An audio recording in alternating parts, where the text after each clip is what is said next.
will be moist or moisture. So that's the reason if you are seeing we are drying the glassware for a long time, right?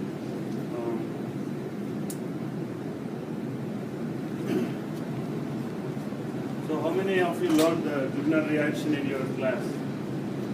Yes. So Yeah. you're familiar with the Grignard, right?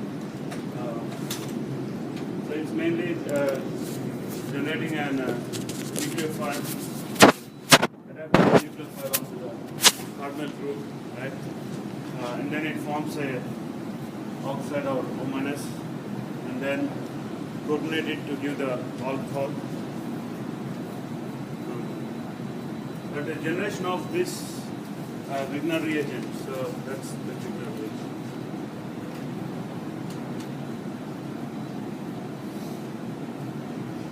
So it's called alkyl magnesium halide.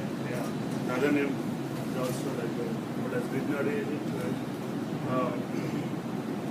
So formation of that reagent needs very strict anhydrous conditions. So you have to make sure everything is free from moisture.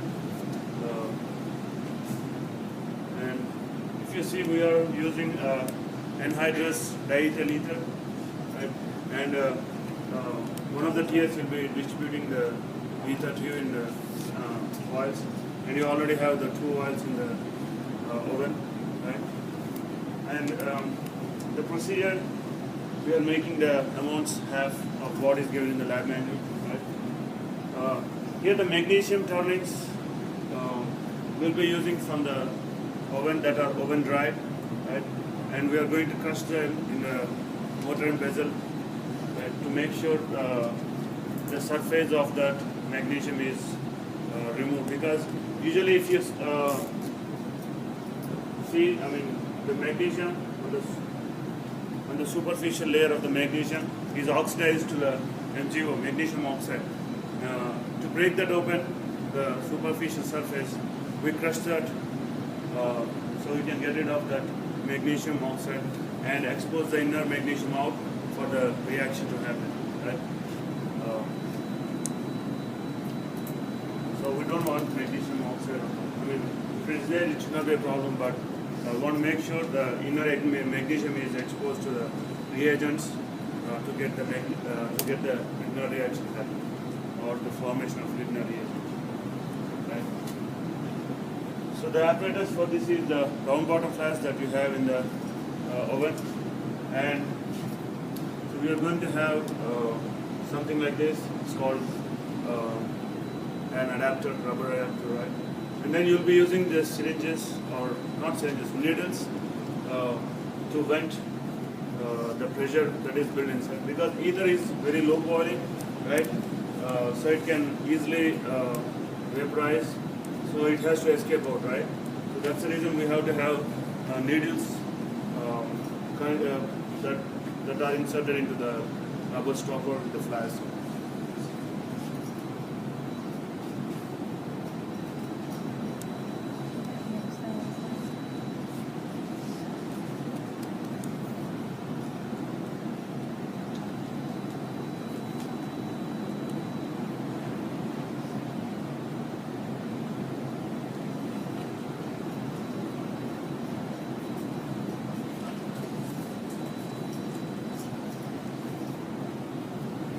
The needles are sharper, right? So you should be careful when opening the needles from the cap, right?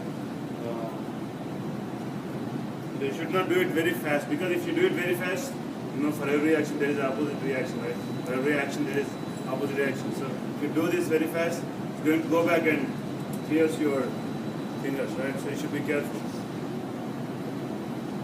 So do it very slowly, right? Okay. And then we can dispose of the used needles in the glass, broken glass, right? So these are very sharp, right? So you should be careful. So as soon as you put the magnesium and ether in here, so just put this in here, right? Like that. Okay. So let's say you are adding the bromobenzene solution. So we make up the bromobenzene 0.7 milliliters and 2 milliliters of diethyl ether in one of the vials, right? So you need to add that solution into the magnesium and ether solution. Initially it says about 4 or 5 drops or something like that, right? So So you take the syringe that is in your kit, that's a 1 ml syringe, right? Then put one more needle in here. So this needle should be there always as a vent to relieve the pressure, right? To release the pressure. So put one more needle and then inject the 4 or 5 drops of the bromobenzene through the other needle, right? So if you are not using or if you are not adding the bromobenzene solution, we can remove this needle and then just one needle should be. So that means throughout the reaction there should be one needle to wet the pressure.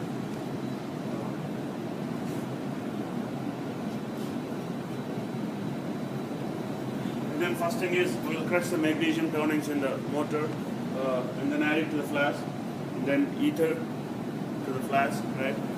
And then it says to add inject 6 to 8 drops of the bromobenzene solution to the reaction flask, right? So initially you may not see anything happening, right? Nothing happening, right? But the Grignard reaction is slow and it will take time, so you have to be patient. Sometimes what we had seen is you add few drops of the bromobenzene solution and then you may have to warm it a little bit in the hot water bath, right? Then what you will see? Ether is low boil, right? About 40 degrees it boils. So you can see ether evaporating off, right? But actually the Grignard reaction is also like, initially it starts with boiling or bubbling inside the reaction. That is the indication for the Grignard. But the thing is ether also boils at low temperature, right? So you don't know whether it's ether boiling or it's Grignard reaction started, right? So for that you have to take the flask out and let it sit a few seconds. If the boiling stops, then that means it's just ether boiling, right? But if it continues for longer time, bubbling on its own, then that means it's Grignard reaction that has started. And then if the Grignard reaction is started, then the solution will be a little bit darker or sometimes other like grayish colors. So you can see different kind of colors when it's started on its own. And it will bubble vigorously on its own, even though you don't warm it or something, right? And then once you see that, you can add the rest of the bromobenzene solution drop-wise, and then you can just follow the procedure according to that. But getting that boiling on its own or the Grignard reaction is a critical point. If that doesn't happen, then that means we did not get any Grignard reagent and we cannot go further. So getting that Grignard reaction started is the main thing, right? So there are other ways that we can generate the Grignard, like using a glass rod to crush the magnesium. But when you use the glass rod and crush the magnesium pieces, you should be gentle on the flask, because if you just do very hardly, then the round bottom flask it can break, right? So you should just gently, you should just scratch it. Otherwise, you should not like just. You should not apply a lot of force on it, because if you apply a lot of force, it will break. But usually I would do that as a second preference, because initially if you add like drop-wise of bromobenzene solution and just keep warming it, so mostly I would say 90% of that reaction will be started. So first I will try that, like adding bromobenzene frequently, maybe one drop in 2-3 minutes or something, and then warm it up in the water bath. Most of them that did work.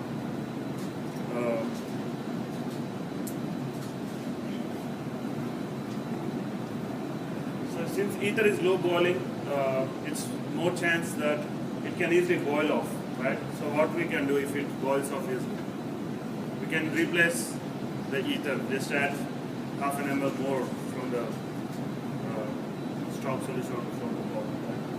So always we can replace the diethyl ether by adding more into the flask, because it's low boiling, and so it can easily boil off quickly. So it says after you see the Grignard reaction started, and then you added all of the bromobenzene solution from this first vial. So it says to put the flask in the warm water for about 10 minutes. So it says 10 minutes, right? So once you start the Grignard reaction, then let it go for 10 minutes in the warm water bath, right? But here the magnesium, you may not see everything dissolved in the solution, right? So let it be, so it doesn't matter if it did not dissolve completely, right? So that will be the Grignard reaction, the Grignard reagent we prepared now. So in the step 2, you are reacting the Grignard reagent that is formed with the benzophenone, right? So for the benzophenone solution, you can use 0.75 grams of benzophenone and anhydrous ether 2 milliliters, right? So what we can do is in the first vial, we have 2 vials, right? So in one of the vials, we can store the ether in one vial, and in the other vial, first we can make this bromobenzene and diethyl solution, right? So once we consume the bromobenzene solution, we can just weigh the benzophenone, right? And then add it in the same vial and add the ether in there. So that one vial we can use for storing the ether, and in the other vial we can make up all the solutions, right? But make sure first you have to make only this solution, and once you consume this solution, right, then you have to go for this, right? So once you add this solution into the reaction, then you need not worry too much about the moist air or moisture. So it's done. The reaction is done, I would say. So once you add this solution into the reaction, right, and then it says to warm probably like 20 minutes, right? And at this point you will see some kind of solid formation, right? Because if you see what this looks like, a salt, right? So it's like a salt, and it will be very solid, right? And it may be different color based on your reaction condition. Sometimes the flask may be a little bit dirty or some impurity may be there. So you can see like pinkish purple or sometimes gray, yellow, different colors are there. So you need not worry about the color of the reaction, right? Once the heating is done for 20 minutes, then you will quench the reaction with the 3-normal HCl, right? So in this case, you should be careful because once you add 3-normal HCl, it may just start bubbling and maybe like overflowing. So you should add it dropwise. And also, the other suggestion is the solid is in the round bottom flask. So you may have to transfer that into a beaker, right? Since it is a solid, you may not easily transfer, so you should use a spatula to just break that solid open. Or in other cases, you may have to add a little bit of HCl, few drops, and some water into that, and make sure it should be. We should be able to dissolve that solid, and then we are going to use a conical tube for the workup.